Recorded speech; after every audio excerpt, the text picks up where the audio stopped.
when you're in a community of men and women that are celibate? Well, one positive I mentioned before is that you have a strong sense of working together, and that to me would be tremendous pull to go in. I wonder also, we haven't heard anything about homosexuality. A huge part of being in the church was a hidden homosexuality in the Catholic Church, amongst the priests and brothers, and that mostly hasn't even been talked about up to now. One of the reasons that people aren't going into the priesthood is it's easy to be gay. We haven't heard anything about that in the Shaker community. Was there homosexuality expressed? Was there ever any sense that sex amongst the same gender is men purer than between men and women? I'm going to answer that. I only know about the jams and jellies, and I'll explain that story to you. There was, when I worked at Hancock Shaker Village, was a woman, Marina, who was very smart and very naive, but she sold jams and jellies and cookies to people who came through the dwelling house at Hancock, and somebody came down just... This was as a tourist attraction. As a tourist attraction, and somebody came down one day from the top of the dwelling, having seen the arrangement of men in one side of the building, women on the other side of the building. The fact that the beds were double, people shared beds together, men and women. And he came in just almost frothing at the mouth and saying, "This must have been a hotbed of homosexuality." And she said, "I only know about the jams and jellies." And I think that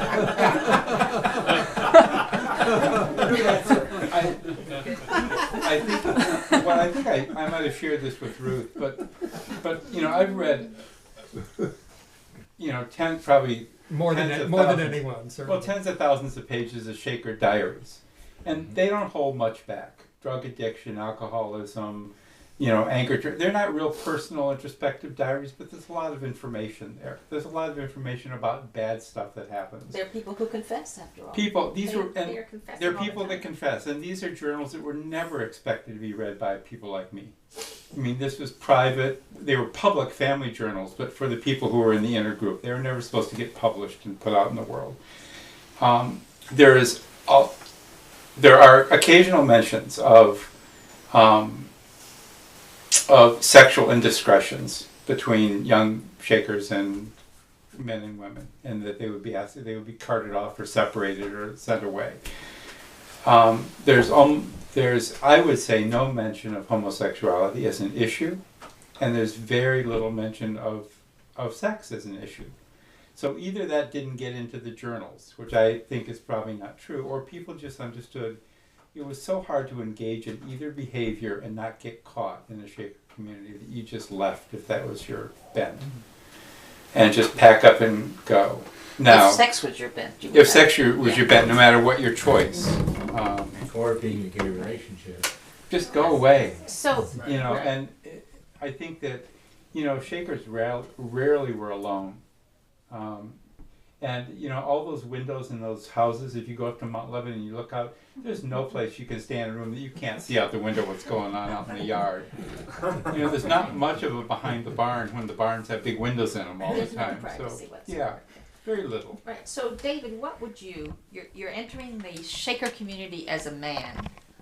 You are now going to be celibate. What does that change about your life? Chances are, before I'd be entering, I would have prepared for celibacy, being in a marriage or not, having prepared, so that wouldn't be a main issue. The main thing I think that would be attractive for me is that I would be part of a larger brotherhood. Mm-hmm. Okay. What will change about your responsibilities or the way you express your maleness? I would be sharing what I'd be doing. I don't know to what degree there's a choice in what I'd be doing. I assume that there is some choice. I assume I would be limited by the mores of the time as to what men do and what women do. I mean, we know there's that division of labor. So you'd be doing a man's so job. I wouldn't have a choice to be cooking. I would be, doing something outdoors, furniture making, or or Is other that, things. would that be a change from what you had done? To a degree, I mean, if it limits me to what's defined as men's business and doesn't allow me to do other things that we define as women's business, like, you know, in the kitchen, that would be an issue, as long as I'm happy with my brotherhood and what I am doing, I would accept that. Okay, you wouldn't be a husband, Right, you wouldn't be a father, right. but you would have work and, Or a property owner. or a property owner. That's Yeah. a big one for me. Yeah, anything else that you wouldn't, is there any burden that you're released from? And you have to provide for yourself in the same way. Or for Anybody else? anybody else? Right. So, anything else that men can think of that would be something that you would change or let go of? I think going or back to get? the you know, imagination of Mhm, homosexuality, because that's really all we can do at this point. Mhm. But if you are a man who has homosexual leanings, Mhm. you may feel pressured to be married in the majority society. You may feel pressured in all kinds of ways. That pressure is gone if you're in a celibate community, and there's not those relationships that are, you know, make you feel worse about who you are. You don't have to hide. You still may have to hide, actually. Well, But, but you don't, there's no reason to express one way or the other your in other words, your sexuality. sexuality doesn't go away just because you aren't having No, sex. no. However, you aren't under this tremendous pressure. Right. It seems. But You know, the- that's what we were saying about a portion of the Catholic priesthood Yeah. have actually taken that route. Yeah. That's one of the motivations, anyhow. I have to say that when you were giving those examples before, Ruth, Mhm. I actually felt a bit of relief. Mm. I felt, what? I can focus on the one thing, which is all of us, Uh-huh. and I can do it very well. And if I'm lucky, the distractions of everything else will be either taken care of or gone. But it's no longer me, which If you have ever gone to Kripalu, which I highly recommend, and take a 1 week course up there. Can you? I'm not familiar with it, so can you? Yeah, you can go up and take, But what is it? it's a yoga and retreat center. Okay. That started off as a monastery. Across the street from Tanglewood. Yeah. It's an ashram Okay. originally. Yeah, but your day is the schedule's on the board. Your breakfast is prepared. Your dinner is prepared. You engage with the community in a way that is like bathing, and you're all bathing in the same water, and it's very comforting. Okay. Well, David, what I hear you saying, and I agree with this, is that choice making can be very agitating. Right. And Choices can and communal life kind of takes a lot of the choice making away. Anxiety. Anxiety, Right. agitation, sure. So we I talked. think the thing, I'm sorry. Go ahead. No, I just was I going was to going to say ask you that about it for the women. thing that I think is very disappointing about the Shakers is that the roles and responsibilities as it related to the different gender groups were delineated in such a traditional way. right. I thought that was very disappointing. Can I just make a We need to discuss that. but We let me make a point. Part of we're reading about 19th century Shakerism.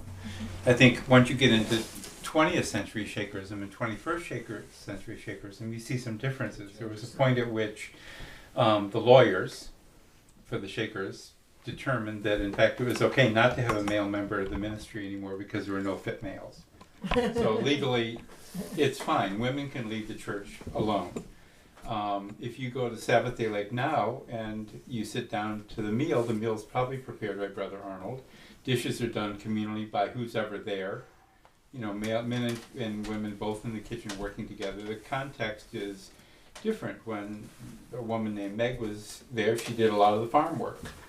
And as I said, Brother Arnold does most all the cooking right now. So it's... But they had a different situation.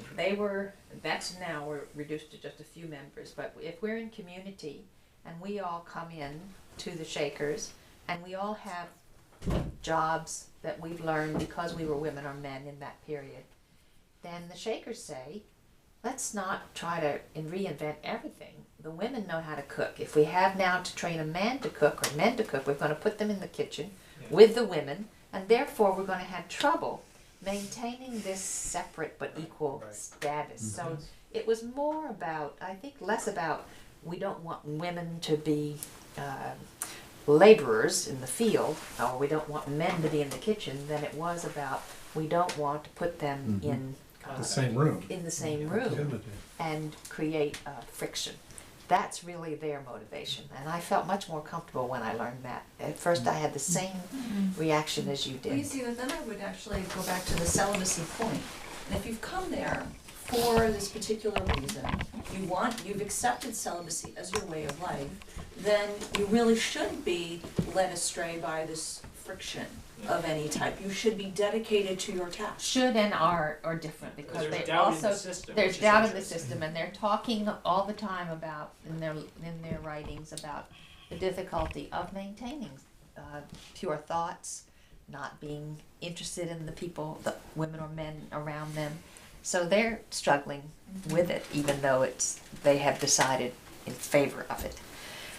Women, Ruth, yeah. I think it's a mistake to tie the notion of celibacy to the notion of community Okay. as much as we've been doing. All right. There are many examples of regimented, unregimented, but uncelibate communities, successful and unsuccessful, and good and bad. For example, the kibbutzim in Israel, the United States Army, the Soviet Union, kolkhozes. So it is, celibacy and community not only don't go hand in hand, they're actually, this is a rare example of community and celibacy going hand in hand. I think that's a very interesting point. However, I would say let's think about utopian communities, and the kibbutz certainly could get into that category. But in the United States, this is by far the longest lasting, by far, And the most successful. and the most successful. And the others, by and large, did not require celibacy. So we're back in that, weighing that now. Yeah, but And- but that's you're making an assumption that one was the cause of the other. no, I'm not saying Well, it's that. around, but it's still around, but they're what? Today, how many no, I mean, shakers even are if you there? just go, Three. you don't have.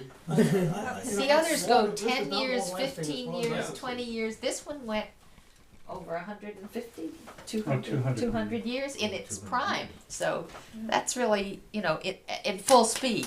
We're not counting today at all in that. And you're calling it a utopian community because? Because they had a very, very clear higher purpose for themselves. They didn't say, let's just, let's just be a buy commune, land, yeah. let's buy land together. Or, Or other facets?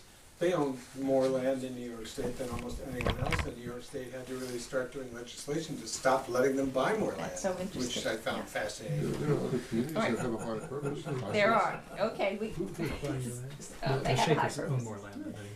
All right, we'll keep Max and Herb's dissent. Okay. Dissent on her. Yeah, on the record. But I want to finish with the two things. The women, what are we getting when we enter? We've heard from the men. What do we have? What do we? Are, which we haven't said, are getting the same thing, which is freedom from each other. Okay, say That- more about that. Lindsay. That for men, I think that for both sexes, that there's always a grain of hostility toward the other, and for men to be rid of the wife.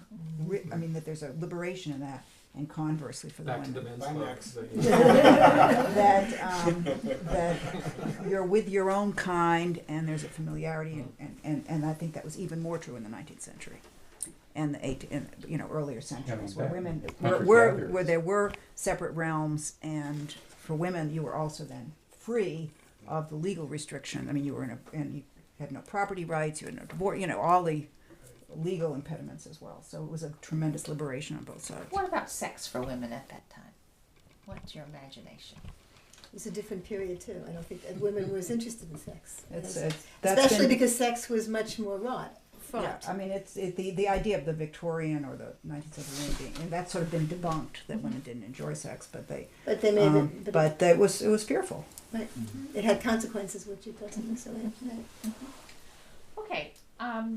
One of the points made in one of the readings I did was about